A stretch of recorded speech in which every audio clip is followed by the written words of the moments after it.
ఆంధ్రీకరించడం ప్రారంభించిన తిక్కన సోమయాజి మొదలైన వారికి మార్గదర్శకుడై మహాభారతాన్ని ఇలా ఆంధ్రీకరించవచ్చు అన్న మార్గాన్ని తెలియచేస్తూ తరువాతి కాలంలో ఆంధ్రదేశంలో వచ్చినటువంటి అనేక రకములైనటువంటి రచనా ప్రక్రియలకు కావలసినటువంటి విధి విధానములకు కావలసిన సౌకర్యాన్ని మహాభారతంలో తాను ఆంధ్రీకరించినటువంటి భాగంలో చూపిస్తూ మీకు నేను అక్కడక్కడ దానికి సంబంధించిన విశేషాలను చూపిస్తాను. ఇప్పుడు నేను కేవలం నన్నయ్య గారి కవిత్వంలో ఆదికవి శబ్దం ఎలా అన్వయం అవుతోంది అని ఉదాహరణలు చూపించడం కన్నా ఆదిపర్వ ప్రసంగంలోనే నేను మీకు అక్కడక్కడ అటువంటి ఉదాహరణలు చూపించే ప్రయత్నం చేస్తాను. ఆయన ఈ భారతాన్ని ఆంధ్రీకరించారు. ఈ ఆంధ్రీకరించే ప్రయత్నాన్ని ప్రారంభించడంలో వచ్చినటువంటి మొదటి పర్వమే ఆది పర్వము. ఆది అన్న శబ్దమునకే మొదలు అని పేరు. సంస్కృత భారతమునందు కూడా వ్యాస భగవానుడు రచించినటువంటి భారతంలో మొదటి పర్వం ఆది పర్వమే. ఆ పర్వాల పేర్లు అలాగే ఉన్నాయి, అలాగే ఉంచి అలాగే ఆంధ్రీకరించి తీసుకొచ్చారు. అందులో ఆదిపర్వ ప్రారంభంలో అంటే మహాభారతము ఆంధ్రీకరించడము ప్రారంభం చేస్తున్న సమయంలో నన్నయ్య గారి యొక్క నోటి నుంచి వచ్చిన మొట్టమొదటి పద్యం. ఆ పద్యాన్ని ఆయన తెలుగులో రచించలేదు, దాన్ని ఆయన సంస్కృత భాషలోనే రచన చేశారు. కారణం ఒక్కటే, మనకి దేవతారాధన అని ఒక మాట ఉంది. దేవతారాధనము అంటే భగవంతుణ్ణి ఆరాధించుట. ఏమి మనమే జాతీయ భాష అని ఒక భాషను పెట్టుకుంటున్నామే, రాష్ట్ర భాష అని రాష్ట్రాలు ఒక భాషను పెట్టుకుంటున్నాయే, ఎవరి భాష మీద వాళ్ళకి అంతంత మక్కువ ఉంటుందే. ఈశ్వరుడు కూడా ఒక నిర్ణయం చేశాడు. ఆరాధన యందు నామములు చెప్పుకోవడంలోనూ భగవంతుణ్ణి స్మరించడంలోనూ భజన చేయడంలోనూ మీరు ఇందులో చేస్తున్నారన్న దానితో సంబంధం ఉండదు. కానీ వైదికమైనటువంటి ఆరాధనా విధాన ప్రక్రియ యందు సంస్కృత భాషను మాత్రమే ఉపయోగిస్తారు. అందుకే శ్వేతవరాహ కల్పే అంటాం తప్ప తెల్ల పంది కల్పే అని దాన్ని మళ్ళీ అనువాదం చేసి పూజలో ఎక్కడా ఉపయోగించరు, సంస్కృత భాషలోనే ఉంటుంది. భారతాన్ని ఆంధ్రీకరించడం అనేటటువంటి మహోజ్వలమైన ప్రక్రియని ప్రారంభం చేస్తూ నన్నయ్య గారు దేవతామూర్తుల యొక్క ఆరాధన, ఆ త్రిమూర్తుల యొక్క అనుగ్రహం నాకు కలగాలి అని సంస్కృతంలోనే ప్రారంభించారు. సంస్కృతంలో ప్రారంభించడం తెలుగు భాషకేదో తక్కువతనం చేసినట్టుగా భావించకూడదు. సంస్కృతం తల్లి వంటిది. తాను ఎంత గొప్పవాడైనా కావచ్చు, కానీ తనని కన్న తల్లి తాను చదువుకున్నంత చదువుకున్నది కాకపోవచ్చు. తనని కన్న తల్లి తానిప్పుడు ఎంత ఐశ్వర్యవంతుడో ఆమె అంత ఐశ్వర్యవంతురాలు కాకపోవచ్చు. తానిప్పుడు ఎంత అందంగా ఉన్నాడో తన తల్లి అంత అందంగా అంత పటుత్వంతో శరీర సౌష్ఠవంతో లేకపోవచ్చు. అయినా అమ్మ అమ్మే. అమ్మ కనపడితే నమస్కరించడమే అసలు అవతల వారి వ్యక్తిత్వానికి నిదర్శనం. కాబట్టి ఆ సంస్కృత భాషలో మొట్టమొదటి పద్యాన్ని చేసి ఆ త్రిమూర్తుల్ని గౌరవించి ఆ త్రిమూర్తుల యొక్క శక్తి స్వరూపాల్ని కూడా స్తోత్రం చేయడం నన్నయ్య గారి యొక్క పరిణతికి నిదర్శనం.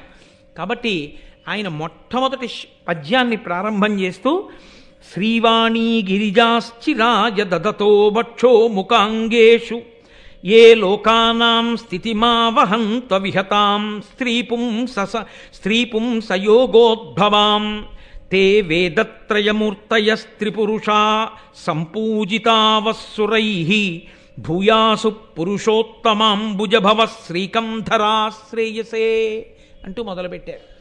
అందులో శ్రీ వాణి గిరిజ, శ్రీ అంటే లక్ష్మి. కవితాపరంగా శ్రీకారంతో ప్రారంభం చేయడం చాలా చక్కటి సంప్రదాయం, శుభప్రదమైనటువంటి ప్రారంభం. కాబట్టి శ్రీకారంతో ప్రారంభం చేశారు. శ్రీ లక్ష్మీదేవి, వాణి సరస్వతి, గిరిజ పార్వతీదేవి. ఈ ముగ్గురమ్మలుగా మూడు శక్తులకు ప్రతీకలు. వాణి సరస్వతి ఆమె కవనశక్తికి ప్రతీక. ఒకరిలో ఉన్నటువంటి ప్రజ్ఞ ఆయన యందే ఉండిపోతే స్వార్థంతో అంతకన్నా ఘోరం ఇంకొకటి ఉండదు లోకంలో. అందుకే నీరు నిలబడితే వాసన వస్తుంది. ప్రజ్ఞ తనలోనే ఉండిపోయి తన యందే ప్రకాశించి తనతో అంతరించిపోతే అంతకన్నా ఘోరమైన నేరం ఇంకొకటి లేదు.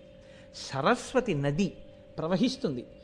ప్రవహించడానికి ఏ పారితోషికాన్ని ఏ ప్రతిఫలాన్ని కోరకూడదు. ఎవరి నుండి ప్రవహించాలని అడిగారు. పురుష సూక్తం చేస్తూ వేదంలో బ్రాహ్మణోస్య ముఖమాసీత్, వేదం చదువుకునేటటువంటి వాడు బ్రాహ్మణుడు. ఆ బ్రాహ్మణుడు ప్రయత్నపూర్వక పేదరికాన్ని అనుభవించమని చెప్తోంది వేదం. బ్రాహ్మణుడు నిరాడంబరమైనటువంటి జీవితాన్ని గడపాలి తప్ప ఎన్ని తనకి కలిసి వచ్చినా ఐశ్వర్యమే కూడినా ఎంతవరకు అవసరమో అంతవరకు తప్ప అంతక మించి భోగ లాలసతో కూడినటువంటి జీవితము బ్రాహ్మణులకు ఉండరాదు. బ్రాహ్మణుడి యొక్క జీవితం ఒక్కరోజు ఎలా ఉంటుందో వైదికమైన బ్రాహ్మణ జీవనం ఉన్న వాళ్ళ జీవనం మీరు చూస్తే మీరు తెల్లబోతారు. దాదాపుగా 70 సంవత్సరాల పైచిలుకు వచ్చినటువంటి కృష్ణావధానులు గారు తన జీవితం మొత్తం మీద చొక్కా వేసుకున్న సందర్భం 3 పర్యాయములని నేను అనుకుంటున్నాను. 3 సార్లు చొక్కా వేసుకున్నారు. అంతకు మించి ఆయనకి చొక్కా వేసుకోవడం ఎప్పుడు రాదు. అంటే ఎంత నిష్ఠాగరిష్ఠులై వాళ్ళు జీవితాన్ని గడిపారో మీరు చూడండి. అంత నిష్ఠతో జీవితాన్ని గడిపి తాము సముపార్జన చేసినటువంటి జ్ఞానాన్ని ఏ ప్రయోజనమును అపేక్షించకుండా లోకమునకు అందించడమే తమ కర్తవ్యము అని భావించి దాని వలన వారి శ్వాస ఖేదపడినా, వారి యొక్క హృదయము తల్లడిల్లినా, ఒళ్ళు డస్సిపోయినా, ఆయుర్దాయము తగ్గిపోయినా, అదే పనిగా మాట్లాడడం వల్ల ఊపిరిలు ఖర్చు అయిపోతే ఆయుర్దాయం క్షీణించిపోతుంది.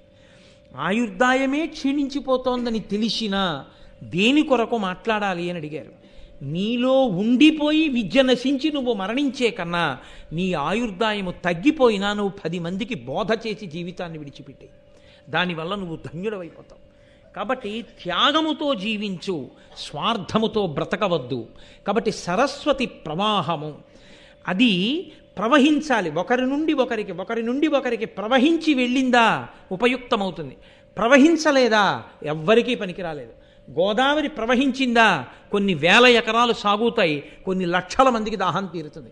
గోదావరి ఒక్కచోట ఉండిపోయిందా కొన్ని లక్షల మందికి అన్నం దొరకదు, కొన్ని కోట్ల మందికి నీళ్లు దొరకవు. ప్రవహించాలి జ్ఞానం, ప్రవహించాలి తనలో ఉన్నటువంటి ప్రజ్ఞ. కాబట్టి దానికి సరస్వతి అని పేరు. శ్రీ, వాణి, గిరిజ ఈ 3 శక్తులు. లక్ష్మి సంపద, భోగము, అనుభవించగలిగినటువంటి దారుఢ్యం. కాబట్టి ఈ 3 ఏవైతే ఉన్నాయో ఈ 3టిని 3 మూర్తులు తమ శరీరములలో 3 చోట్ల ధరించి ఉన్నారు. ఎక్కడెక్కడ? వక్షో ముఖాంగేషు. శ్రీ లక్ష్మిని వక్షో గుండెల్లో పెట్టుకున్నాడు ఒక ఆయన. వాణి సరస్వతిని ముఖ అంటే సంస్కృతంలో ముఖ అన్న శబ్దానికి నోరు అన్నది కూడా అదే అర్థం. కాబట్టి నోటి యందు నాలుక చివర నిలుపుకున్నాడు ఒక ఆయన.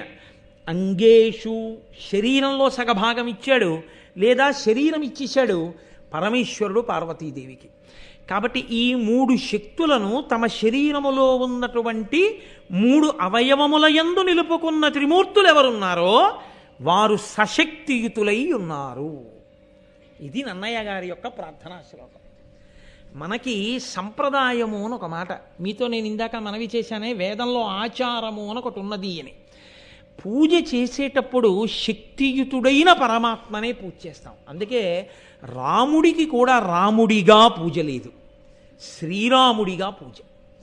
ఆ శ్రీకారంతో కలవాలి. నారాయణుణ్ణి నారాయణుడిగా, లక్ష్మిని లక్ష్మిగా పూజ చెయ్యం మనం. అసలు లక్ష్మిని పూజ చెయ్యాలంటే ఆయన గుండెల మీద కూర్చుని ఉంటుంది ఆవిడ. లక్ష్మీం క్షీరసముద్రరాజతనయాం శ్రీరంగధామేశ్వరీం, ఆయన గుండెల్లో ఆవిడ ఉంటుంది. అందుకని మీరు విడిగా ఎలా పూజ చేస్తారు? వాళ్ళు కలిసే ఉంటారు. ఈ కలిసి ఉండడం ఉన్నదే, ఈ సశక్తియుతంగా ఉండడం ఉన్నదే, ఇది ఉండరులు కలిసిమెలిసి ఉండడం ఆ కుటుంబ జీవనాన్ని తెలియచేస్తుంది. అందుకే శంకర భగవత్పాదులంతటి వారు శివానంద లహరి చేస్తే నిత్యాయ త్రిగుణాత్మనే పురజితే కాత్యాయని శ్రేయసే సత్యాయ ఆద్య కుటుంబినే అంటారు. ఆద్య కుటుంబిని, మొదటి కుటుంబీ అని పిలిచారు పరమశివుణ్ణి.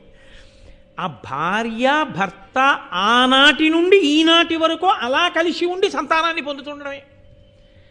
కలిసి ఉండి సంతానాన్ని, వాళ్ళు బిడ్డల్ని కన్నారు, వాళ్ళ బిడ్డలకి బిడ్డలు పుట్టారు, వాళ్ళ బిడ్డలకి బిడ్డలు పుట్టారు, వాళ్ళ బిడ్డలకి బిడ్డలు పుట్టారు, అలా వంశం తామరతంపరగా ఆచంద్రతారార్కం వెడుతూనే ఉండాలి. ఒక పక్క గురు పరంపర వెడుతుండాలి, ఒక పక్క వంశములు వెడుతుండాలి. తప్ప ఎక్కడో అక్కడ వంశము తంతువుగా వర్ధిల్లకుండా ఆగకూడదు. అలా వెడుతూనే ఉంటుంది. అలా వెడుతూ ఉండడం అనేటటువంటి ఈ సత్సంప్రదాయానికి నాంది పలికినటువంటి మా ఆరాధ్య దైవములైన ముగ్గురు మూర్తులున్నారే, వారు సశక్తియుతులు. ఆచార రహస్యాన్ని చెప్తున్నారు నన్నయ్య గారు. సనాతన ధర్మమునందు పక్కన శక్తి స్వరూపం లేని పురుషస్వరూపాన్ని కానీ, కేవలము పురుషస్వరూపం కాకుండా స్త్రీ స్వరూపంగా ఉండి పురుషస్వరూప స్పర్శలేని స్వరూపాన్ని కానీ మనం పూజ చెయ్యం. ఎప్పుడూ కూడా అమ్మవారితో కూడిన అయ్యని, అయ్యతో కూడిన అమ్మని, వాళ్ళిద్దరినే మనం పూజ చేస్తాం. అందుకే శంకర భగవత్పాదులు శ్రీశైల పర్వతం మీద అసుర సంధ్య వేళలో నడిచి వెళ్ళిపోతున్నప్పుడు ఆయనకి కనపడిన ఒక నల్లమద్ది చెట్టు కల్లుకున్న తెల్లని మల్లెపూలు పూసినటువంటి ఒక తీగని చూసి కూడా ఆయన పార్వతీదేవి చేత ఆలింగనము చేసుకోబడిన పరమేశ్వరుని యొక్క లింగ స్వరూపాన్ని దర్శనం చేసి కీర్తించారు. సంధ్యారంభ విజృంభితం శృతిశిరస్థానాంతరాధిష్ఠితం సప్రేమ భ్రమరాభిరామమ సకృత్సద్వాసనాశోభితం భోగీంద్రాభరణం సమస్త సుమన పూజ్యం గుణావిష్కృతం సేవే శ్రీగిరిమల్లికార్జున మహాలింగం శివాలింగితం అంటారు. శివా అంటే పార్వతీదేవి. ఆవిడ చేత ఆలింగనము చేసుకోబడినటువంటి శివలింగము ఇదిగో నాకు ఈ తెల్లని మల్లెతీగ చేత అల్లుకోబడిన ఈ నల్లమద్ది చెట్టులో దర్శనమిస్తోంది అని స్తోత్రం చేశారు. కాబట్టి ఇద్దరినీ కలిపి ఆరాధిస్తాం. నన్నయ్య గారు అంటున్నారు, శ్రీవాణీ గిరిజాశ్చిరాయ దదతో వక్షోముఖాంగేషు. చిరాయ దదతో ఎప్పటి నుంచి ధరించారు ఇలా? ఎప్పటి నుంచో, చాలా కాలం నుంచి. ఇవాళ కలుసుకోవడం, దెబ్బలాడుకోవడం, ఎల్లుండి విడాకులు ఇచ్చుకోవడం ఈ జాతి సంప్రదాయం కాదు. ఈ జాతి ఆచారం ఎప్పుడూ కలిసి ఉండడమే. ఒకసారి తాళి కడితే ఇక ఆ జన్మకు ఆమెయే భార్య, ఒకసారి తాళి కట్టించుకుంటే ఆ జన్మకు ఆయనే భర్త.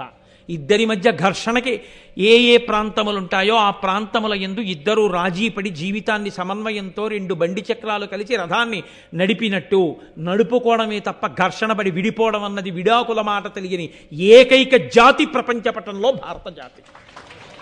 కాబట్టి అంత గొప్పది. కాబట్టి స్థిరాయ దదతో వక్షో ముఖాంగేషు ఏ లోకానాం స్థితిమావహంత విహతాం. ఈ లోకమునంతటినీ కూడా రక్ష చేసేటటువంటి ఆ ముగ్గురు మూర్తులున్నారే, ఆ ముగ్గురు మూర్తులు మా తల్లులైనటువంటి ఆ ముగ్గురితో కలిసి ఉంటారో వాళ్ళు స్త్రీ పుంసయోగోద్భవాం. ఆ స్త్రీ పురుష యోగ కారణము చేత ఇదిగో ఈ జనించి ప్రవర్తిల్లినటువంటి ఇంతమంది జనులున్నారు. కాబట్టి మా అందరికీ వారు ముగ్గురు తల్లిదండ్రులు. ముగ్గురుగా కనపడేటటువంటి ఆ ఒక్కటైన పదార్థం ఉన్నదే, అది సృష్టికర్తగా, స్థితికర్తగా, ప్రళయకర్తగా ప్రకాశిస్తోంది. అదిగో అటువంటి ఆ స్వరూపానికి నమస్కారం చేస్తున్నాను. తే వేదత్రయమూర్తయ స్త్రీపురుష. వాళ్లే వేదత్రయంగా ఈ లోకంలో ఉన్నారు. నేను మీతో మనవి చేశాను, వేదం ఒకటి, ఈశ్వరుడు ఒకటి కాదు. ఆ సామవేదము, రుక్, యజ్, అధర్వణ వేదం తదంతర్భాగం అవుతుంది అందులో ఉన్నటువంటి మంత్రభాగం తిరగడం చేత. కాబట్టి శంకర భగవత్పాదులు కూడా అందుకే వేదత్రయీ అంటూ ఆ మూడు వేదములు అన్న మాటతోటే స్తోత్రం చేస్తారు పరమేశ్వరుణ్ణి. కాబట్టి ఆ మూడు వేదములుగా లోకంలో ఉన్నటువంటి సామవేదము, ఋగ్వేదము, యజుర్వేదము ఏ ఉన్నాయో ఆ వేదముల రూపమైనటువంటి ఆ పరమేశ్వరుడి యొక్క రూపములైన బ్రహ్మ విష్ణు మహేశ్వరుల్ని వారు పురుషోత్తమాంబుజభవ శ్రీకంధరాశ్రేయసే. వాళ్ళు నిరంతరము మాకు శ్రేయస్సు కల్పించుగాక. నాకు అనలేదాయన. మహాభారతాన్ని ఆంధ్రీకరించినప్పుడు ఎవరు చదువుకోవడం మొదలుపెట్టారో, ఎవరు వినడం మొదలుపెట్టారో వాళ్ళందరికీ కూడా త్రిమూర్తుల యొక్క రక్ష కలుగుగాక. వారందరికీ లక్ష్మీ పార్వతీ సరస్వతుల యొక్క అనుగ్రహము కలుగుగాక. బ్రహ్మ విష్ణు మహేశ్వరుల యొక్క అనుగ్రహము కలుగుగాక. కాబట్టి మాకు అంటూ పురుషోత్తమ అంబుజభవ. పురుషోత్తముడు అన్న మాట శ్రీ మహావిష్ణువుది, మహాదేవుడు అన్న మాట పరమశివుడిది. పురుషోత్తముడు శ్రీ మహావిష్ణువు, అంబుజభవ అంటే కమలంలోంచి తామర పువ్వులోంచి పుట్టినటువంటి వాడు బ్రహ్మగారు. శ్రీకంధర శ్రేయసే, శ్రీకంధర అంటే శ్రీ అంటే విషం, కంధర అంటే కంఠమునందు పెట్టుకున్నవాడు. కంఠమునందు హాలాహలమును పెట్టుకున్నటువంటి పరమశివుడు. శ్రేయసే మాకు సమస్త అభ్యున్నతులను కృపచేయుగాక. పరమేశ్వరుడు కంఠమునందు హాలాహలాన్ని పెట్టుకోవడం కూడా లోకాల్ని రక్షించడానికే. తండ్రి కొడుకు కష్టం పడుతుంటే ఆ కష్టాన్ని తన నెత్తి మీద వేసుకున్నట్టు మహానుభావుడైనటువంటి పరమేశ్వరుడు ఈ లోకములకంతటికి తండ్రి కాబట్టి హాలాహలోత్పాదనము చేత లోకములన్నీ తల్లడిల్లితే తాను హాలాహలాన్ని పుచ్చుకున్నాడు. కాబట్టి ఆ శ్రీకంధరుడైనటువంటి పరమశివుడు, పురుషోత్తముడైనటువంటి విష్ణుడు, అంబుజభవుడైనటువంటి బ్రహ్మ మాకు శ్రేయస్సులను కూర్చుగాక అని ప్రారంభం చేసి రాజరాజ నరేంద్రుడి మీద మహాభారతాన్ని ఆంధ్రీకరించడానికి కారకుడైన వాడు కనుక రాజరాజ నరేంద్రుడి మీద ఆయన ఒక పద్యాన్ని చెప్తున్నారు. కాదు కాదు, ఇందులో ఒక చమత్కారం ఉంది. మనకి సాహిత్యం అంతా కూడా, సాహిత్యము అంటే భగవన్నామ స్పర్శలేని సాహిత్యం ఏదుందో ఆ సాహిత్యాన్ని మన వాళ్ళు అంగీకరించారు. అందుకే పోతన గారు భాగవతాన్ని ఆంధ్రీకరిస్తూ ఓ మాట అంటారు, హరినామ స్పృహలేని కావ్యము విచిత్రార్థాన్వితంబయ్యు శ్రీకరమయ్యుండదయోగ్య దుర్మదనత్కాకోల కర్తాకృతిన్ అంటారు. ఎంత గొప్ప గొప్ప శబ్దాలు వేసినా, ఎంత గొప్ప గొప్ప అర్థాలున్నా, ఎంత గొప్పగా రచన చేసినా పరమేశ్వరుడి గురించి చెప్పనటువంటి సాహిత్యం ఏదుందో, భగవద్భక్తిని ప్రబోధం చెయ్యనిదేదుందో అది నిరర్థకము. అది తద్దినం పెట్టినటువంటి రేవులకి కాకులెళ్ళినట్టు వెళ్ళేటటువంటి వాళ్ళకి పనికొస్తుందేమో కానీ హరినామ స్తుతి చేయు కావ్యము సువర్ణాంభోజి హంసావళీ సురతిభ్రాజితమై మానస సరస్ఫూర్తిన్ వెలుంగొందు. మానస సరోవరానికి ఎవరెడతారు? పాపాలు పోగొట్టుకుందామనుకునేటటువంటి జిజ్ఞాసువులైనటువంటి మహాభక్తులైన వాళ్ళు వెళ్ళి మానస సరోవరంలో స్నానం చేసినట్టు హంసలు మానస సరోవరంలో ఉండేటటువంటి నీటి మీద తేలియాడి తామరతూండ్లు తిని ఆడుకున్నట్టు హరినామస్తుతి చేసినటువంటి కావ్యములను ఎవరు చదువుకుంటారు అంటే హరిని చేరుకుందాం అనుకున్నటువంటి వాళ్ళు చదువుకుంటారు. హరినామ స్పర్శలేని సాహిత్యం తద్దినం పెట్టే రేవు, అక్కడ అటువంటి సాహిత్యాన్ని చదువుకోవడం అటువంటి రేవుకి వెళ్ళినటువంటి కాకుల వంటి వారు చేసే పని అంటారు పోతన గారు. కాబట్టి మహానుభావుడు పైన దేవతలను నేను స్తోత్రం చేశాను. ఒకరేమో వ్యాస భగవానుడు చంద్రవంశాన్ని వర్ణించాడు మహాభారతంలో, వాల్మీకి మహర్షి సూర్యవంశాన్ని వర్ణించారు రామాయణంలో. సూర్యవంశాన్ని చంద్రవంశాన్ని రెండు వంశాల్ని వర్ణించి మనకి ధర్మాన్ని నేర్పినటువంటి వాళ్ళు వ్యాసుడు వాల్మీకి. వ్యాసుడు వాల్మీకి ఇద్దరు సూర్యచంద్రుల్ని ప్రస్తుతి చేశారు. ఆ సూర్యచంద్రులే రాత్రి పగలు ఉంటారు. సూర్యచంద్రుల్ని ప్రస్తుతి చేసినటువంటి వ్యాస వాల్మీకులు మన సాహిత్యానికంతటికీ కూడా రెండు కళ్ళ లాంటి వారు. అందుకే వ్యాస భగవానుణ్ణి వాల్మీకిని స్తుతి చెయ్యకుండా, వాళ్ళకి నమస్కరించకుండా అసలు ఏ విధమైనటువంటి భగవత్ సంబంధమైన ప్రసంగాన్ని పెద్దలైన వారు చెయ్యరు. వారిద్దరికీ నమస్కరించి మాత్రమే చేస్తూ ఉంటారు. కాబట్టి నేను ఈ మహాభారతంలో చంద్రవంశాన్ని వర్ణించబోతున్నాను. వ్యాస భగవానుడు అందించినటువంటి చంద్రవంశం అది. కాబట్టి నేను ఇప్పుడు చంద్ర సంబంధమైన కీర్తన కూడా చెయ్యాలి. పైన శ్రీ వాణి గిరిజ వాళ్ళ ముగ్గురు, ఆ ముగ్గురిని వహించినటువంటి పుంస్వరూపాల్ని కీర్తించాను. అందుకని రాజరాజ నరేంద్రుణ్ణి అడ్డుపెట్టి రాజ శబ్దం చంద్రుణ్ణి చెప్తుంది. రాజా అంటే చంద్రుడు. అందుకని ఆ చంద్రుణ్ణి కీర్తించడానికి, చంద్రవంశాన్ని కీర్తించడానికి నన్నయ్య గారు రాజకులైక భూషణుడు, రాజమనోహరుడు, అన్యరాజ తేజోజయశాలి శౌర్యుడు, విశుద్ధ యశరదిందు చంద్రికారాజిత సర్వలోకుడు, అపరాజిత భూరి భుజా కృపాణ ధారా జలశాంత శాత్రవ పరాగుడు, రాజమహేంద్రుడు నతిన్. రాజమహేంద్రుడు ఆయన రాజమహేంద్రపురాన్ని ఇప్పుడు మనం రాజమండ్రి అంటున్నాం. ఆ రాజరాజ నరేంద్రుడు ఆ చాళుక్య వంశానికి చెందినటువంటి వాడు. మనం ఇప్పుడు రాజమండ్రి అని పిలువబడేటటువంటి నగరాన్నే రాజధానిగా చేసుకుని పరిపాలన చేసినవాడు. ఆయన్ని స్తోత్రం చేస్తూ రాజకులైక భూషణుడు, రాజులు అనిపించుకున్న వాళ్ళందరిలోకి కూడా గొప్ప గొప్పవాడిగా కీర్తింపబడినవాడు కాదు, రాజకులైక భూషణుడు అన్నది పైకి చంద్రుడికి సమన్వయం. కాబట్టి రాజమనోహరుడు, రాజులందరిలోకి కూడా చాలా మనోహరమైనటువంటి స్థితిని పొందినటువంటి వాడు. అన్య రాజ తేజో జయశాలి శౌర్యుడు, మిగిలిన రాజులందరినీ కూడా జయించినటువంటి వాడు, గొప్ప శౌర్యము కలిగిన వాడు రాజరాజ నరేంద్రుడు.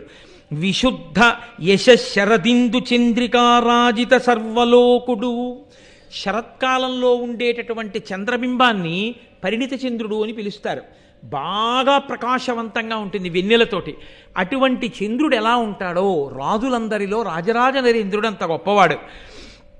అపరాజిత భూరి భుజాకృపాణ ధారాజల శాంత ఛాత్రవపరాగుడు, ఆ రాజరాజ నరేంద్రుడు పట్టుకున్నటువంటి ఆయన యొక్క ఖడ్గధారల చేత కారినటువంటి రక్తధారల చేత శత్రువుల యొక్క ఉద్రేకమనబడేటటువంటి ధూళి అణిగిపోయినటువంటి వాడు.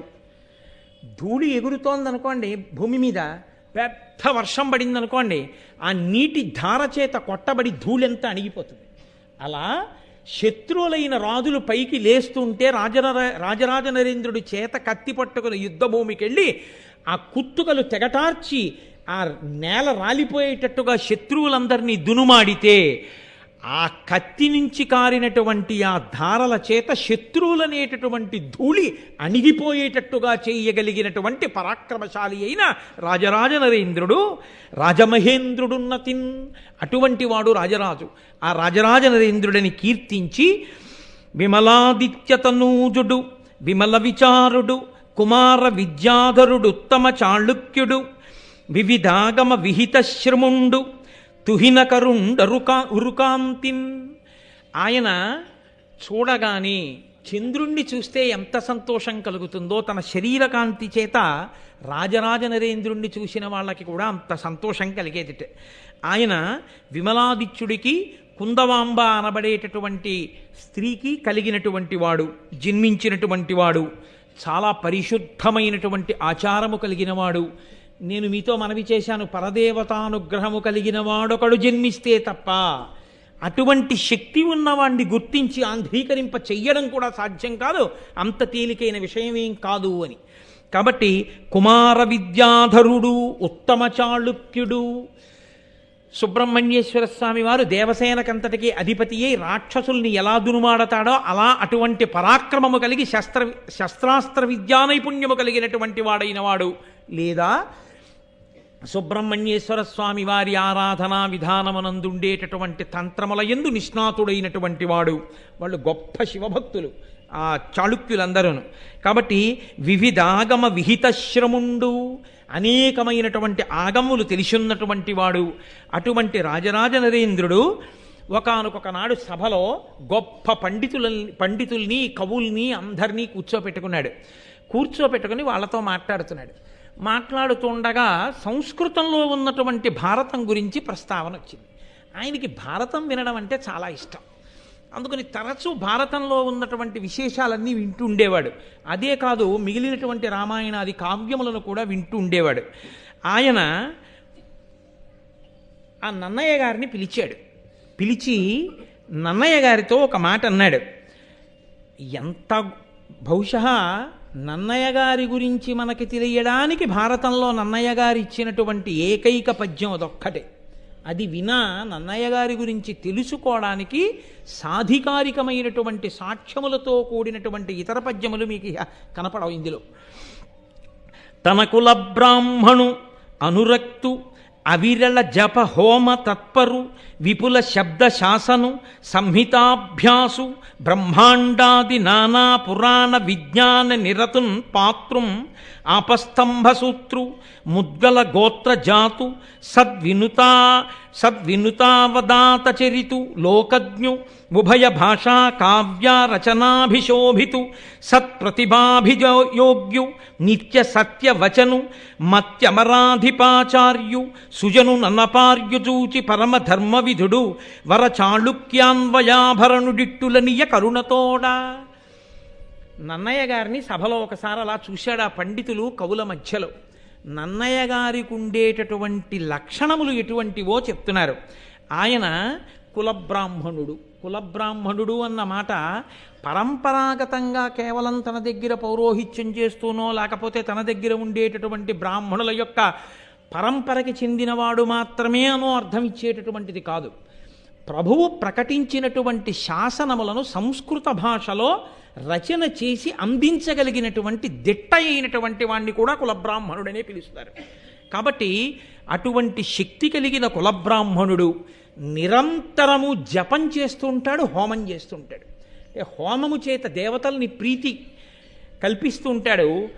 మంత్రములను జపం చేసి ఆ మంత్రానుష్ఠాన దేవతల యొక్క అనుగ్రహాన్ని పొందుతూ ఉంటాడు.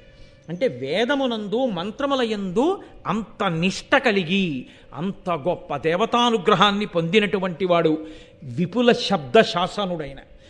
ఏ శబ్దానికి ఏ అర్థం ఉంటుందో, దానికి ఎన్ని అర్థాలు ఉంటాయో, ఎక్కడ ఏ శబ్దాన్ని ఎలా ప్రయోగించవచ్చో, ప్రయోగించి ఆ ఫలితాన్ని సాధించుకోవచ్చో, అందరికీ అర్థమయ్యేటట్టు చెప్పచ్చో, భాష మీద శబ్దం మీద ప్రభుత్వం ఉన్నటువంటి వాడు. అనేకమైనటువంటి పురాణములు, 18 పురాణములను సమగ్రముగా చదువుకున్నవాడు, ఆపస్తంభ సూత్రముల యందు పుట్టినటువంటి వాడు, ముద్గల గోత్రమునందు జన్మించినటువంటి వాడు, పెద్దల చేత గౌరవింపబడినవాడు, లోకజ్ఞానము కలిగినటువంటి వాడు, సంస్కృతాంధ్ర భాషల యందు మహాపండితుడు, గొప్ప విద్వత్తు కలిగినటువంటి వారందరి చేత కీర్తింపబడినవాడు. ఇన్ని ఉండి కూడా పరమ వినయంతో విధేయతతో భగవద్భక్తితో నోరు విప్పితే ఎన్నడూ అసత్యము పలకక సత్యమును మాత్రమే పలికేటటువంటి వ్రతమున్నవాడు. దేవతలకి ఆచార్యుడైనటువంటి బృహస్పతి ఎటువంటి వాడో ఈ లోకంలో రాజరాజ నరేంద్రుడి దగ్గర ఉన్నటువంటి భూలోకంలో బుద్ధికి బృహస్పతి వంటి వాడు. అటువంటి నన్నయాచార్యుని చూసి పిలిచాడాయన. పిలిచి ఒక నమస్కారం చేసి, మహానుభావ నన్నయ, నీ వంటి ప్రాజ్ఞుడు జన్మించాడయా, నీ యొక్క గొప్పతనాన్ని మేము వినియోగించుకోవాలి. అటువంటి ప్రభువులు ఉన్ననాడు కదా జాతికి అందేది ఇటువంటివి. అటువంటి శక్తి ఉన్నవారు ఉన్నా వారిని గుర్తించి వారి నుండి రాబట్టగలిగిన సమర్థత ప్రభువులకి లేకపోతే సాలగ్రామాలు కూడా రాళ్లల్లోనే ఉండిపోతాయి. ఆ సాలగ్రామాలని నువ్వు వేరు చేసేది ఎప్పుడు, పూజ చేసేది ఎప్పుడు, వాటి అనుగ్రహాన్ని నువ్వు పొందగలిగేది ఎప్పుడు? కాబట్టి ఆ రాజు పిలిచి అన్నాడు, మహానుభావ, నాకు ఇష్టమైనవేవో నీకు తెలుసు, నీవు నాకు కులబ్రాహ్మణుడవు. కాబట్టి ఇవాళ నేను కొత్తగా చెప్తున్నానని నువ్వు నమ్మవలసిన పని లేదు. నాకు ఇష్టమైనవి ఈ లోకంలో 5 ఉన్నాయి. ఆ 5 నాకు ఇష్టమైనవి అని ఇవాళ నేను చెప్తే నిజమేనా ఈయన చెప్పేది అని నువ్వు శంకించవలసిన అవసరం లేదు. నీకు బాగా తెలుసు నా నడవడి ఎంతను. ఇవి ఏనున్ సతతంబునా ఎడగరం విష్టంబులయ్యుండు బాయవు భూదేవకులాభితర్పణమిహీయ ప్రీతియున్ భారత శ్రవణాసక్తియు పార్వతీపతి పదాబ్జ ధ్యాన పూజా మహోత్సవమున్ సంతత దానశీలతయు శశ్వత్సాధు సంగత్యమున్. ఎప్పుడైనా తాత అయిపోయిన తర్వాత అయినా కనీసం తాతగారండి మీకేంటండి తాతగారండి ఇష్టం అని అడిగితే ఈ 5 మళ్ళీ కాపీ కొట్టి చెప్పపోయినా మా తాతగారు ఇలా చెప్పేవారు అని గుర్తుంచుకోవడానికి వీలుగా మనవలకి ఒక్కటి చెప్పుకోగలిగిన బతకగలిగితే మనిషి వాడు ధన్యుడు. తప్ప ఇన్నేళ్ళు వచ్చినా ఎన్ని తరాలు చూసినా తాతగారు మీకు ఏమి ఇష్టం అండి అని అడిగినప్పుడల్లా తాతగారు నాకు వంకాయ అల్లం పెట్టిన కూరే ఇష్టం రా అన్నవాడు పుట్టలోని చెదలు పుట్టవా గిట్టవా దేని కొరకు? రాజరాజ నరేంద్రుడు చెప్పుకుంటున్నాడు, నాకు 5 ఇష్టం. మీకు తెలుసు నన్నయాచార్య, ఇవి ఏనున్ సతతంబునా ఎడగరం బిష్టంబులయ్యుండు. ఒకప్పుడు ఇష్టంగా ఉండి ఒకప్పుడు ఇష్టం పోవడం కాదు, సతతంబు నాకెప్పుడు ఇష్టం. 5 చెయ్యాలని నా మనసు ఉవ్విళ్ళు ఊరుతూ ఉంటుంది. ఏమిటో తెలుసా, బాయవు అవి పోవు. బా చేశాంగా ఎన్నాళ్ళు చేస్తాం అంటే వద్దులే నిజమే చేశాం కదా అని నా మనసు తృప్తిపడదు. ఈ 5 మళ్ళీ చెయ్యాలనిపిస్తుంటుంది. మళ్ళీ చెయ్యాలని అనిపించేవి చాలా ఉంటాయి. విశ్వనాథ సత్యనారాయణ గారు చెప్పారు, చేసిన సంసారమే చేస్తున్నావు కానీ రాసిన రామాయణం రాయడానికి నీకేమిటి ఇబ్బంది అన్నారే. కాబట్టి నాకు 5 ఇష్టం, అవి వదలవయా నా మనసుని మళ్ళీ చేయమంటాయి. ఏమిటో తెలుసా, భూదేవ కులాభితర్పణ మహీయ ప్రీతియున్. భూదేవకులు భూదేవం ఈ భూమి యందు దేవతల వంటి బ్రాహ్మణులు ఆ వేదం చదువుకుని పరమభక్తితో జీవనం చేసేటటువంటి బ్రాహ్మణులు కనపడ్డప్పుడు వాళ్ళని సేవించాలని, వాళ్ళకి నమస్కరించాలని నా మనసు వెంపర్లాడుతుంటుందయ్యా. భారత శ్రవణాసక్తియు, భారతం ఎన్ని మాటలు విన్నా ఇంకా వినాలి, ఇంకా వినాలి, ఇంకా వినాలనిపిస్తూనే ఉంటుంది. నిజమో అబద్ధమో నన్నయ్య గారికి తెలీదు. నన్నయ్య గారు రోజు వింటల్లా. రాజరాజ నరేంద్రుడు చెప్తున్నది యథార్థమే, అందుకు కదూ ఆంధ్రీకరించారు. అంటే నన్నయ్య గారి లాంటి శక్తి ఉన్నవాడు ఉన్నా ఆయనకి ఆంధ్రీకరించాలన్న కోరిక పుట్టాలంటే అటువంటి రాజు కూడా పుట్టద్దు. అందుకని నేను రాజరాజ నరేంద్రుడిని తక్కువ చెయ్యొద్దు అంటున్నాను. కాబట్టి భూదేవ కులాభితర్పణ మహీయ ప్రీతియున్ భారత శ్రవణాసక్తియు పార్వతీపతి పాదాబ్జాన పూజా మహోత్సవమున్. ఎంత గొప్పగా చెప్పుకున్నాడండి. పార్వతీపతి ఒక్క శివపూజ అనలేదు ఆయన. శివపూజగా కాదు, ఇది కదూ నన్నయ్య గారి పద్యం ఆచారం. ఇద్దరిని కలిపి పూజ చేస్తాం మనం. పార్వతీ పరమేశ్వరులు, లక్ష్మీనారాయణులు అలా అంటాం. కానీ వాణి హిరణ్యగర్భాభ్యాం నమః, శిశి పురంధరాభ్యాం నమః అంటాం. కానీ ఎవరో ఒకరిని పిలిచి ఒకరిని వదిలేయడం మన సంప్రదాయంలో లేదు. అందుకే పిలుపుకి కూడా అంత మర్యాదగానే పిలుస్తాం. మనం పిలిస్తే వేసినా అంత మర్యాదగానే వేస్తాం. శ్రీమతి మరియు శ్రీ అని. మన జాతి సంస్కారం అటువంటిది, దానికి ఉన్న వైభవం అటువంటిది. కాబట్టి ఆ పార్వతీపతి ఉన్నాడే, ఆ పార్వతీ పరమేశ్వరుల యొక్క పాదముల వంక చూస్తూ, ఆ పాదముల సేవ చూస్తూ గంధం అలదాలన్నా, పూజ చెయ్యాలన్నా లలితా సహస్రంతో 1000 పువ్వులు వేసేసి, శివసహస్రంతో 1000 పూజలు వేసేసి, 1000 పువ్వులు వేసేసి, గంధం అలది, కుంకుమార్చన చేసేసి, ధూపం వేసేసి, ఎన్ని చేసినా అయ్యో ధూపం దగ్గరికి వచ్చేసానా, మళ్ళీ ఎప్పుడు చేస్తాను పార్వతీపతి పూజ, మళ్ళీ సాయంకాలం కూర్చొని చెయ్యాలి అనిపిస్తుందా ఆనన్నయ్య? ఏమిటో నాకు ఆ పార్వతీపతి పూజ అంటే అంత ఇష్టం. అంటే ఆయన విష్ణుద్వేషి కాడు, ఆయనకి శివుని యందు అనురక్తి. కానీ రాజరాజ నరేంద్రుడు విష్ణుద్వేషి కాడు. అది భక్తి అన్న మాటకి పరిపూర్ణమైనటువంటి నిర్వచనం. కాబట్టి నాకు ఆ పార్వతీపతి పాదములను ఎప్పుడు పూజ చేస్తానా అని ఉంటుందయ్యా. సంతత దానశీలతయు, ఎప్పుడూ దానం చెయ్యాలి. ఉండడం ఒకెత్తు, దానం చెయ్యాలన్న కోరిక ఉండడం ఒకెత్తు. సాధారణంగా ఉండడము అన్న మాటకి లక్ష్మి విషయంలో ఉండేటటువంటి ప్రారంధం ఏమిటో తెలుసా అండి? దాచుకుందామనే ఉంటుంది తప్ప ఇద్దాము అని అనిపించదు. అసలు శాస్త్రంలో పెద్ద రహస్యం ఏమిటో తెలుసా అండి? దేనికి దాచుకుంటాడని అడగండి.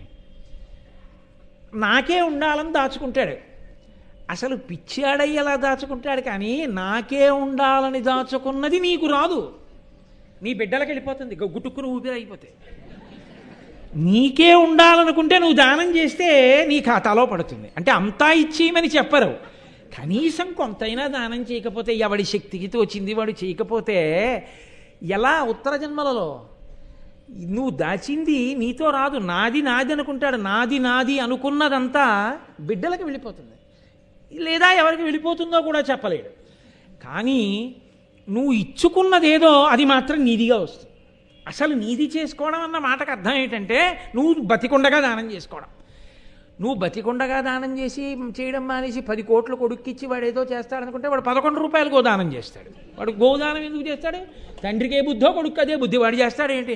బతికుండగా నువ్వు చేయింది చచ్చిపోయా కొడుకు చేస్తాడా? అందుకే దానం చేసేటప్పుడు కొడుకుని దగ్గర పెట్టుకోమన్నారు, పెద్దల శుశ్రూష చేసేటప్పుడు తల్లి కూతురుని దగ్గర పెట్టుకోమన్నారు. పెద్దల శుశ్రూష ఇలా చెయ్యాలన్న మాటని తల్లి దగ్గర కూతురు నేర్చుకుంటుంది. తండ్రి దానం చూసి ఓహో నాన్నగారులా ఇలా బతకాలన్నమాటని కొడుకు నేర్చుకుంటాడు. కొడుకు నేర్చుకోవడానికి యోగ్యమైన బతుకు లేని తండ్రి, కూతురు నేర్చుకోవడానికి యోగ్యమైన నడవడి లేని తల్లి, నాకెందుకు వచ్చిన గొడవ? కాబట్టి రాజరాజ నరేంద్రుడు అంటాడు, నాకు భారత కథాశ్రవణాభిరతిన్ మదీయ చిత్తము అనిశంబు, నాకు చాలా ఇష్టమైనవయ్యా. సంతత దానశీలతయు, ఎప్పుడూ దానం చెయ్యాలని నా మనసు కోరుకుంటూ ఉంటుంది. శశ్వత్సాధు సంగత్యమున్, సాధు పురుషులైన వాళ్ళు ఉంటారే, పరమభక్తులైన వాళ్ళు, వాళ్ళతో స్నేహం కోరుకుంటుంటానయ్యా. వాళ్ళకి దగ్గరగా ఉండాలని, వాళ్ళు నన్ను స్మరిస్తూ ఉండాలని, వాళ్ళతో నేను చనువుగా ఉండగలగాలని, వాళ్ళ పక్కన తిరగగలిగినటువంటి ఆ చొరవ, స్వాతంత్ర్యం నాకు నిలబడాలని కోరుకుంటాను. ఎందుకు కోరుకోవడం? దాని యందు వేరొక ప్రయోజనాన్ని కోరి కాదు. ఆయన ఆ సత్పురుషుడు అంకుశం లాంటివాడు, మనము ఏనుగు తొండం లాంటి వాళ్ళం. ఏనుగు తొండం ఎప్పుడూ ఆగదు, ఇలా నడిచి వెడుతూ ఎత్తి ఆ పూల కొమ్మ లాగుతుంది. ఇలా వెడుతూ నేను ఒకసారి శృంగేరిలో చూశాను, ముందు వెళ్ళిపోతున్న ఆవిడ కొప్పులో పూలు లాగింది ఏనుగు. ఏదో పని దానికి, ఆ తొండం ఉత్తినే ఉండదు. మామట ఏం చేస్తాడంటే పక్కనే ఆ అంకుశం పట్టుకుని ఆ తొండం మీద ఇలా అంటాడు, అంటే మళ్ళీ కిందికి దింపేస్తుంటుంది, మళ్ళీ కాసేపు ఆగి మళ్ళీ ఎత్తుతుంది, మళ్ళీ ఏదో పీకుతుంది, మళ్ళీ ఇలా అంటాడు, మళ్ళీ దింపుతుంది. సత్పురుషుడితోటి సాంగత్యం ఎటువంటిదో తెలుసా అండి? రామకృష్ణ పరమహంస చెప్పిన మాట, అంకుశం ఉన్న మావటిని పక్కన పెట్టుకోవడం లాంటిది. ఆయనతో కలిసి ఉన్నారనుకోండి, ఆయన జీవన విధానం ఎటువంటిదో మీకు తెలిసి ఉంటుంది. తెలిసి ఉండి ప్రయోజనం ఏం ఉండదు. ఆయన ఎలా జీవించాలనుకుంటున్నారో దానికి తగినట్టు మీరు జీవించగలగాలి. ఆ జీవితాన్ని మీరు పుణికి పుచ్చుకోగలగాలి తప్ప ఆయనతో కలిసి ఉండి ఆయనకి ప్రతిబంధకంగా మీరు నిలబడితే అది మళ్ళీ కాళ్ళలో కర్రెట్టడం అవుతుంది. ఉపయోగం ఏముంటుంది? పక్కన ఉన్న వాళ్ళందరూ శిష్యులని మీరు అనుకుంటున్నారా? ఒక్కనాటికి కాదు. ఎక్కడో ఉన్నా ఆదర్శంగా తీసుకుని ఆ ప్రేరణ పొంది జీవించిన వాడు ఉంటాడు, ఆ స్ఫూర్తి పొందినవాడు, వాడు మహానుభావుడు. నేను ఏదో గొప్పకి చెప్పాను అనుకోకండి. మీకు నేను ఒక విషయం చెప్తే నేను ఆశ్చర్యపోయాను. ఆదివారం నాడు నాకు అమెరికా నుంచి, ఇతర దేశాల నుంచి ఓ గంట ఫోన్లు మాట్లాడుతూ ఉంటాను. ఏదో వాళ్ళకి అలా పాపం ఒక గంట కేటాయించాను, వాళ్ళు మా సంతోషపడతారు. అందులో నాకు అమెరికా నుంచి ఒక ఆయన ఫోన్ చేస్తుంటాడు. ఆయన ఎప్పుడో నేను చెప్పిన శివానంద లహరి విన్నాడు. నీ చెప్పినా అంటే నా గొప్ప అని నేను చెప్పట్లేదు, ప్రేరణ, ఎక్కడో ఒక ప్రేరణ, అది నా అదృష్టం, నేను ప్రేరణ కావడం అంతే. ఆయన ఎంత గొప్ప శివభక్తి తత్పరుడయ్యాడంటే, మనం ఇన్ని ఉన్న ఇక్కడుండి నేర్చుకోలేకపోతే అమెరికాలో ఉన్న ఆయన వారాంతపు సెలవుల్లో కొన్ని 100 కిలోమీటర్ల దూరంలో ఉన్న వ్యక్తుల దగ్గరికి వెళ్ళి వాళ్ళ దగ్గర నువ్వు అబ్బాయి గుండు చేయించుకుని పిలక పెట్టుకుని పంచ కట్టుకుని కూర్చుంటే నీకు నేర్పుతాం రుద్రం, లేకపోతే నీకు నేర్పమంటే అలాగే కూర్చుని 10 మంది నవ్వినా కూడా ఉద్యోగం చేసేటప్పుడు సిగ్గుపడకుండా నేను రుద్రం నేర్చుకోవలసిందే అని వారాంతపు సెలవుల్లో వెళ్ళి రుద్రం నేర్చుకుని ఆయన నాకు ఫోన్లో ఆ రుద్రం వినిపిస్తుంటాడు. గురువుగారు ఇక్కడ వరకు నేర్చుకున్నానండి ఇవ్వాలని. నాకు మొన్నటి వారం ఫోన్ చేసి చెప్పాడు, ఈ మహాశివరాత్రికి పుస్తకం లేకుండా రుద్రంతో అభిషేకం చెయ్యాలనుకున్నాను, గురువుగారు నేర్చేసుకున్నాను. కాబట్టి ఇప్పుడు నేను రుద్రం నేర్చుకున్నాను కాబట్టి సంతోషంగా కాకినాడ వస్తున్నాను. మహాభారత ప్రవచనాలు అవుతున్నాయి కదా, శివరాత్రి వెళ్ళిపోయిన తర్వాత అమెరికాలో బయలుదేరి వస్తాను, వచ్చి మీ దర్శనం చేసుకుంటానండి అన్నాడు. నేనెందుకు పొంగిపోయానో తెలుసా అండి? అతన్ని నే చూడలేదు, నన్ను అతను చూశాడేమో నాకు తెలియదు, ఏవో ఇవి క్యాసెట్లు ఉంటాయి కాబట్టి. అసలు అంత స్ఫూర్తి పొందిన వ్యక్తిని నేను చూడాలి అని ఈ మహాభారత ప్రవచనాలు పూర్తయ్యే లోపల అతను వస్తున్నాడు అమెరికా నుంచి. ఇదే వేదిక మీద అతనితో రుద్రం చదివించి మీకు వినిపిస్తాను. నేను ఎందుకంటున్నాను ఈ మాట అంటే, ఆ ప్రేరణ, ఆ స్ఫూర్తి ఎక్కడో ఎవరి వలనో ఎవరికో తగులుతుంది. ఆ ప్రేరణని నిలబెట్టుకోగలిగిన వాడు ఉంటాడే, వాడు సత్పురుష సహవాసముగా మార్చుకున్నవాడు తప్ప అది ఆ ప్రయోజనాన్ని అలా సిద్ధింప చేసుకోనప్పుడు మీరు ఎన్నాళ్ళు ఎవరి పక్క నుండి ఏ ప్రయోజనం నాకు చెప్పండి? ఏమైనా ఉంటుందా దానివల్ల ప్రయోజనం? ఏమీ ఉండదు.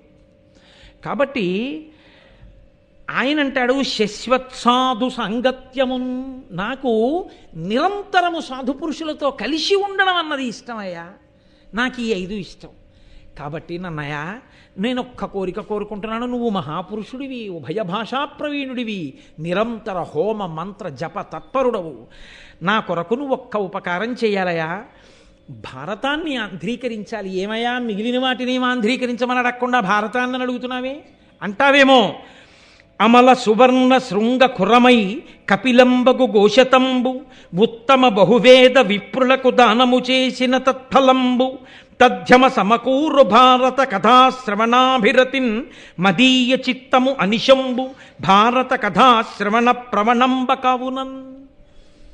అసలు ఒక్క గోవుని దానం చేస్తేనే వేదమంత్రాల్లో ఒక విచిత్రమైనటువంటి మాట ఉంది. మీరు ఒక గోవుని దానం చేస్తే 100 గోవుల్ని దానం చేసినట్టు లెక్కలో వేసుకుంటారు.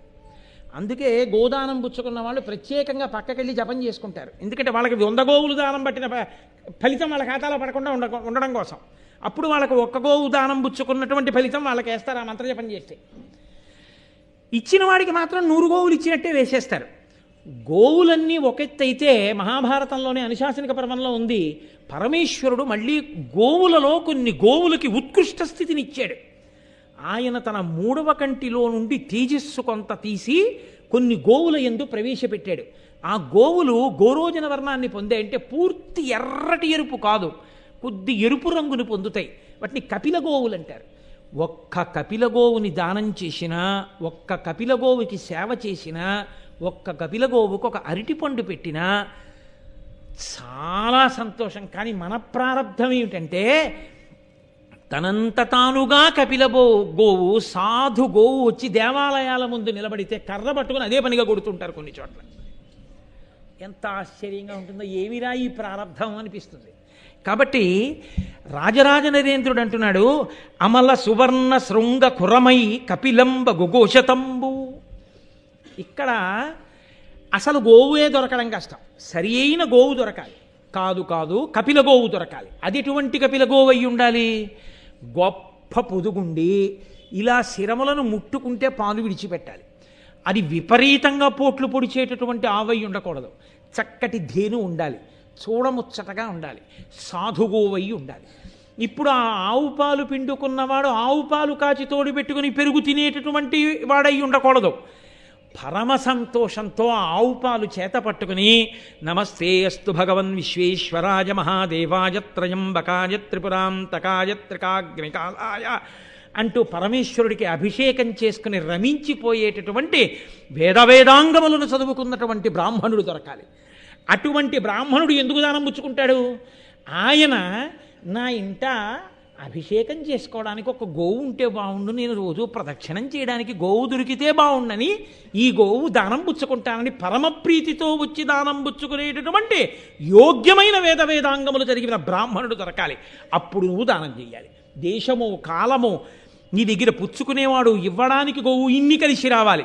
కానీ అమల సువర్ణ శృంగ కురమై ఒకవేళ అటువంటి గోవు దొరికినా గోవుని దానం చేయగలవేమో. ఆ బ్రాహ్మణుడు ఈలోగా ఇంకొకళ్ళ దగ్గర గోవు చేసుకున్నాడు అనుకోండి, చాలండి నాకెందుకండి ఇన్ని ఆవులు, నేను పెంచుకోలేను, నాకు ఒక గోవు చాలా మహాప్రభావం, ఇంకా నాకు అక్కర్లేదంటే. నువ్వు ఇంకా తరించాలి అనుకుంటే ఆ ఆవు కొమ్ములు ఎంత పరిమాణంలో ఉంటాయో వాటికి తగిన శుద్ధమైన బంగారంతో ఆ గోవు కొమ్ములకు బంగారంతో, అది శుద్ధ బంగారం, ఇంకా ఏదీ కలవకూడదు, శుద్ధమైన బంగారంతో ఆ కొమ్ములకు అలంకారములను చేయించాలి. వాటి డెక్కలకి బంగారపు తొడుగులు చేయించాలి. గిట్టలకి ఆ కొమ్ములకి గిట్టలకి బంగారపు తొడుగులు చేయించి కపిలగోవుని ధేనువుతో తెచ్చి వేదాంగములు చదువుకున్న బ్రాహ్మణుడికి దానం చేస్తే ఫలితం చెప్పడం నా వల్ల కాదు. రాజరాజ నరేంద్రుడు అంటున్నాడు, అమల సువర్ణ శృంగ కురమై కపిలంబ గుఘోషతంబు ఉత్తమ బహువేద విప్రులకు దానము చేసిన తత్ఫలంబు. 1000 మంది వేదాంగములు చదువుకున్నటువంటి అనుష్ఠాన తత్పరులైన బ్రాహ్మణులను తీసుకొచ్చి నించోపెట్టి వాళ్ళందరినీ కూడా సత్కరించి కూర్చుండబెట్టి అర్ఘ్యపాద్యాదులిచ్చి బంగారు తొడుగులతో కూడినటువంటి ఈ 100 కపిలగోవుల్ని తీసుకొచ్చి ఈ కపిలగోవులన్నింటినీ కూడా ఈ బ్రాహ్మణులకు దానము చేసినటువంటి వాడు 100 కపిలగోవులు బంగారు తొడుగులతో ఇచ్చిన వాడికి ఎంత ఫలితమో మహాభారతాన్ని విన్నవాడికి అంత ఫలితం. కాబట్టి ఎంత తేలికయా ఇది? మహాభారతం పోని వినడం ఏమైనా కష్టమైందా? వింటుంటే అబ్బా అబ్బా అబ్బా అబ్బా అని జుర్రుకు తాగవలసినటువంటి విషయం. ముంజికాయ తినేవాడు అంత తేలిగ్గా ఏం తిండవు, చాలా కష్టపడవలసి ఉంటుంది. బొటనవేలు ఆ కన్నంలో పట్టాలి, నాలా బాగా బొద్దుగా ఉన్న బొటనవేలు అనుకోండి, ఆ కన్నంలో పట్టదు. ఆ పట్టని బొటనవేలు అందులో పెట్టి ఊడకుండా బయటికి ఉండిపోయి అక్కడి నుంచి లాగండి లాగండి అంటే అదో అప్రతిష్ట. జాగ్రత్తగా అందులో వేలు పెట్టాలి, ఆ వేలు పెట్టి పైకి తీయాలి, అది బుళుక్కుని కింద పడిపోకుండా ఉండాలి, నోరు పెట్టాలి, ఆ నీళ్లు తాగాలి, దాన్ని జాగ్రత్తగా ఉత్తరించి ఆ మెత్తటి అందులో ఉన్నటువంటి ఆ గుజ్జుని ఆస్వాదించాలి, అది జీర్ణం అవ్వాలి. ఇన్ని గొడవలు. ఇంత కష్టపడి ముంజికాయ తినడం చాలా బాధతో కూడుకున్నటువంటి విషయం అయి ఉండొచ్చు. కానీ ఎక్కడో దొరికినటువంటి మంచి సువాసనతో కూడినటువంటి పరక కొత్తపల్లి కొబ్బరి మామిడి పళ్ళు వృద్ధుడైపోయిన వాడి చర్మం ఎలా ముడతలు పడిపోతుందో అలా ముడతలు పడిపోయి ముట్టుకుంటే చిరిగిపోయే చర్మంతో తీయటి రసంతో కూడుకున్నది 13 పళ్ళు తెచ్చి గడ్డిలో పెడుతుంటే పొరపాటున ఒక పండు జారి తేనె జాడీలో పడిపోయింది అనుకోండి. ఇన్ని మాటలు లెక్కెట్టినా 12 ఉన్నాయి, నాకు ఇచ్చినవాడు 13వది ఇవ్వలేదని బాధపడ్డాడు. 12 పళ్ళు తినేశాడు. వారం రోజులు అయిపోయిన తర్వాత పరమేశ్వరుడికి అభిషేకం చేద్దామని, శివరాత్రి కదా ఎక్కువ తేనె చేద్దామని జాడీ వంపి తేనె పాత్రలో పోస్తున్నాడు. అసలే కొత్తపల్లి కొబ్బరి బాగా ముగ్గిపోయింది, ముడతలు పడిపోయింది, సువాసన పరమతీపి తేనె జాడీలో పడిపోయింది, వారం రోజులు ఉండిపోయింది. తీసి చేత పుచ్చుకుని ఇలా అన్నాడు అనుకోండి, ఇంత రసం నోట్లో కారిపోయింది అనుకోండి, ఏం కష్టపడాలా తినడానికి తాగడానికి? కొత్తపల్లి కొబ్బరి మామిడి పండు జాడీలో తేనె సహిసాలో వారం రోజులు మగ్గినది తీసి తాగడం ఎంత తేలికో, మహాభారత శ్రవణం చేయడం అంత తేలిక. కూర్చొని ఏమంత కష్టం నీకు? ఇంతకన్నా తేలిగ్గా తరించే మార్గం ఉందా? అంత ఫలితం ఇస్తారయా? అటువంటి మహాభారతం సంస్కృతంలో ఉంది, కానీ ఆంధ్ర భారతం లేదు. కాబట్టి నేను అది వినాలనుకుంటున్నాను. కాబట్టి ఇంత ఫలితాన్ని ఇచ్చేటటువంటి మహాభారతాన్ని మహానుభావ ఆంధ్రీకరించవలసింది అన్నారు. అంటే నన్నయ్య గారు అంగీకరించిన ఘట్టాన్ని చెప్పి ఇవాళ ఉపన్యాసాన్ని పూర్తి చేస్తాను. వీడు ఇలా చెప్తూ వెళ్ళిపోతాడేమో శివరాత్రి వరకు అని మీరు కంగారు పడుకోలేదు. కాబట్టి నన్నయ్య గారు అంటారు, అమలిన తారకా సముదయంబుల నిన్నను సర్వవేద శాస్త్రముల అశేషసారము ముదంబున పొందను బుద్ధివాహు విక్రమమున దుర్గమార్ధ జల గౌరవ భారత భారతీ సముద్రము తరియంగ ఈదను విధాతృనకై నను నెరబోలునే. రాజరాజ నరేంద్ర, నువ్వు అడిగావు భారతాన్ని ఆంధ్రీకరించండి నన్నయ్య గారు అని అడిగావు. అలాగేనండి, తప్పకుండా చేస్తాను. నేను కాకపోతే ఎవడు చేస్తాడు? ఇన్నాళ్ళకి నేను పుట్టాను కాబట్టి చేస్తాను అంటే నన్నయ్య గారు ఎందుకు అవుతారు? అలా అంటే నన్నయ్య గారి నోటి వెంట ఆ పలుకులు ఎందుకు వస్తాయి? ఆయన వినయం అటువంటిది.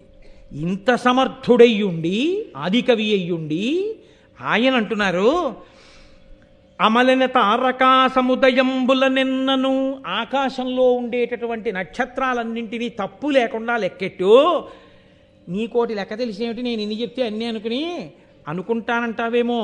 నిన్ను అడిగినవాడు ఈశ్వరుడు, ఆయన ఈ నక్షత్ర మండలాన్ని సృజించినవాడు. నువ్వు తప్పు చెప్తే ఆయన చెప్పలేడు. ప్రతిరోజు రాత్రి నువ్వు నక్షత్రాలని లెక్క పెట్టడం మొదలుపెట్టినా, బతికున్నన్నాళ్ళు లెక్కబెట్టినా నక్షత్రాలని ఖచ్చితంగా లెక్కబెట్టి చెప్పగలవా? చెప్పలేవు. అలా సర్వవేద శాస్త్రముల అశేష సారము ముదంబున పొందను. వేదముల యొక్క శాస్త్రముల యొక్క సమస్త సారాన్ని నేను పొందేస్తానంటే సాధ్యం అవుతుందా? తేలిగ్గా సంతోషంగా ఇలా కూర్చుంటే నాకు వచ్చేయాలండి అంటే వచ్చేస్తాయా? అలా కుదరనట్టు బుద్ధిబాహు విక్రమమున దుర్గమార్ధ జల గౌరవ భారత భారతీ సముద్రము దర్యంగ ఈదను. బుద్ధిబలం అనేటటువంటి చేతులతోటి మహాసముద్రమైనటువంటి భారతాన్ని ఈదుతానంటే కుదురుతుందా? నీ చేతులకు బలం ఉంటే ఏట్లో ఈదు, నీ చేతులకు బలం ఉంటే చెరువులో ఈదు. అంతేగాని నా చేతులకు బలం ఉందండి, పక్క ఊళ్ళో చెరువులో ఈదాను, అందుకని ఈ చేతులతోటే సముద్రానికి యువతల ఒడ్డు నుంచి అవతల ఒడ్డుకి ఈదుతానండి అంటే ఈదుతావా? కొంత దూరం వెళ్ళేటప్పటికి రెక్కలు అలిసిపోతాయి, ఏవో జలచరములు తినేస్తాయి. కాబట్టి బాహుబలం సముద్రాన్ని ఈదడానికి సరిపోదు. నాకు ఏదో కవనశక్తి ఉండొచ్చు, నాకు ఏదో భాష మీద ప్రభుత్వం ఉండొచ్చు, అయితే మాత్రం మహాభారతం అనేటటువంటి సముద్రాన్ని నేను ఈదగలనా రాజరాజ నరేంద్ర? మది కాబట్టి విధాతృనకై నను నెరబోలునే.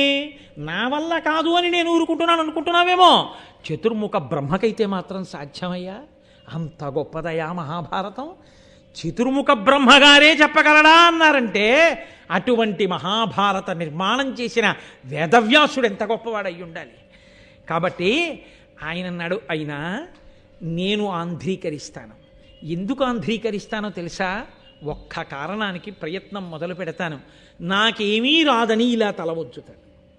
ఇలా నేను ఎవరి ముందు తల వంచాలో వారి ముందు ఇలా తల వంచితే వారు నన్ను అనుగ్రహించి నన్ను వారి చేతి పనిముట్టుగా స్వీకరించారా, జరిగిపోతుంది అంతే కథంతా. నేను చేస్తున్నానంటే కదూ నాకు సమర్థత. ఎవరు నన్ను వస్తువుగా స్వీకరించాలో వారు స్వీకరించిన తర్వాత ఎందుకు నడవదు? కాబట్టి ఇదిగో నేను ఇప్పుడే నమస్కారం చేస్తున్నాను. హరి హరాజ గజాననర్క షడాస్య మాతృ సరస్వతీగిరి సుతాదిక దేవతాతతికిన్ నమస్కృతి చేసి దుర్భర తపో విభవాధికున్ గురున్ పద్య విద్యకు ఆజ్యున్ అంబురుహగర్భ నిభున్ ప్రచేతసు పుత్రు భక్తి తలంచుచున్. నేను అదిగో ఆ శ్రీ మహావిష్ణువుకి, హర పరమశివుడికి, అజ బ్రహ్మగారికి, గజానన విఘ్నేశ్వరుడికి, అర్క సూర్యుడికి, షడాస్య ఆరుముఖములు ఉన్నటువంటి సుబ్రహ్మణ్యేశ్వర స్వామి వారికి, మాతృ లక్ష్మీదేవికి, సరస్వతీదేవికి, గిరిసుతాది ఆ పార్వతీదేవికి, దేవతలందరికీ తల ఉంచి నమస్కరిస్తున్నాను. వీళ్ళందరికీ నమస్కరించి పద్య విద్యకు ఆది అయినటువంటి వీరొక మహాపురుషుడికి నమస్కరిస్తున్నాను. ఎవరో తెలుసా? ఆయన ప్రచేతసుని కుమారుడై రామాయణ కావ్యాన్ని లోకానికి అందించిన వాల్మీకి మహర్షి యొక్క పాదార విందములకు నమస్కరించి సూర్యవంశాన్ని వర్ణించి రామాయణ కావ్యాన్ని అందించి లోకానికి ధర్మ ప్రబోధం చేసిన వాల్మీకి మహర్షికి నమస్కరిస్తున్నాను. పద్య విద్య అన్నారు. మనకి ఛందస్సు అద్భుతం. ఇది ఏ ఇతర భాషకి లేదు. ఇది ఒక్క మన భాషలకే, సంస్కృతానికి, తెలుగు ఇటువంటి భాషలకే ఈ మర్యాద ఉన్నది. ఛందస్సు వల్ల ఉండేటటువంటి లక్షణం ఏమిటో తెలుసా అండి? పద్యంగా వస్తేను మీరు ధారణ చెయ్యవచ్చు. మీరు వాక్యముల కింద రాసేశారనుకోండి, ఎన్ని వాక్యములు వ్రాసినా మీరు ధారణ చెయ్యలేరు. ఛందస్సులో పద్యంగా రచన చేశారనుకోండి, మీరు ధారణ చేసేయచ్చు. 4 మాటలు పద్యం వింటే మీకు వచ్చేస్తుంది పద్యం. 10 మాటలు మీరు వాక్యాలు విన్న వాక్యాన్ని యథాతథంగా మీరు పట్టుకోలేరు. అటువంటి పద్య విద్యకు ఆది అయినటువంటి వాడు లోకములకు ఛందస్సును ఉపయోగించి ధర్మాన్ని జ్ఞాపకం పెట్టుకుని అనుష్ఠించడానికి వీలుగా రామకథని అందించినటువంటి మహాపురుషుడైన వాల్మీకి మహర్షి పాదార విందములకు నేను నమస్కారం చేస్తున్నాను. భారతీ శుభగభస్థిచయంబుల చేసి ఘోర సంసార వికార సంతమసజాల విజృంభము బాచి సూరిచేతో రుచిరాబ్జ బోధనరతుండగు దివ్యు పరాశరత్మజంభోరు హమిత్రు కొల్చి మునుపూజితు భూరి యశో విరాజితున్. అదిగో భారతమనబడేటటువంటి ఆ గ్రంథములోని కిరణములనబడేటటువంటి ఆ జ్ఞాన కిరణముల చేత అంధకారం అనేటటువంటి చీకటిని పోగొట్టగలిగినటువంటి సూర్య సమానుడైన వేదవ్యాసుడున్నాడే, పండితులైనటువంటి వారి హృదయములన్నీ కూడా ఎవరి గురించి వినగానే ఇలా విప్పారుతాయో, ఎవరు సంతోషిస్తారో, ఏ మహానుభావుడు పరాశరునికి పుత్రుడిగా జన్మించాడో, ఏ మహానుభావుడు సంసారం అనేటటువంటి చీకటిని తొలగత్రోయగలడో, ఎవడు అజ్ఞానమును నశింపచేసి జ్ఞానమును ఇయ్యగలడో, ఎవడు ధర్మమును ప్రబోధము చెయ్యగలడో, ఎవడు వేద విభాగం చేశాడో, ఎవడు అష్టాదశ పురాణములను ఇచ్చాడో, ఎవడు పంచమవేదమనేటటువంటి మహాభారతాన్ని లోకానికి అందించాడో, ఎవడి పాదములకు నమస్కరించినంత మాత్రం చేత ఏ విధమైన సంశయములు లేకుండా సమస్తము కరతలామలకమవుతుందో, ఎవరి పేరు చెప్పగానే గొప్ప పండితులైనటువంటి వారి హృదయములు పులకరింతలు కలిగి విప్పారుతాయో, అటువంటి వేదవ్యాస భగవానుడి యొక్క పాదార విందములకు నమస్కరించి మహాభారతాన్ని ఆంధ్రీకరించడం ప్రారంభం చేస్తాను. రాజరాజ నరేంద్ర, నీ కోరిక తప్పకుండా నెరవేరుతుంది, ప్రారంభం చేస్తానని నన్నయ్య గారు రాజరాజ నరేంద్రుడికి మాట ఇచ్చి భారతాన్ని ఆంధ్రీకరించడం ప్రారంభం చేసినటువంటి ఘట్టం దగ్గర ఇవాల్టి ప్రారంభోపన్యాసాన్ని పూర్తి చేస్తూ, రేపు మొట్టమొదటి ఘట్టం, అత్యద్భుతమైనటువంటి ఘట్టం, అది వ్యాసుడికే చెల్లు, ఆంధ్రీకరించడం నన్నయ్య గారికే చెల్లు. ఎన్ని ధర్మాలు ప్రతిపాదన చేస్తారో, ఎన్ని గహనమైన రహస్యములు దాచారో ఆ విషయాల్ని రేపటి రోజున ప్రస్తావన చేస్తాను. రేపు సాయంకాలం సభా ప్రారంభ సంబంధమైన ఇతర విషయములు ఉండవు కాబట్టి 6:30 ఖచ్చితంగా ప్రారంభం చేసేద్దాం.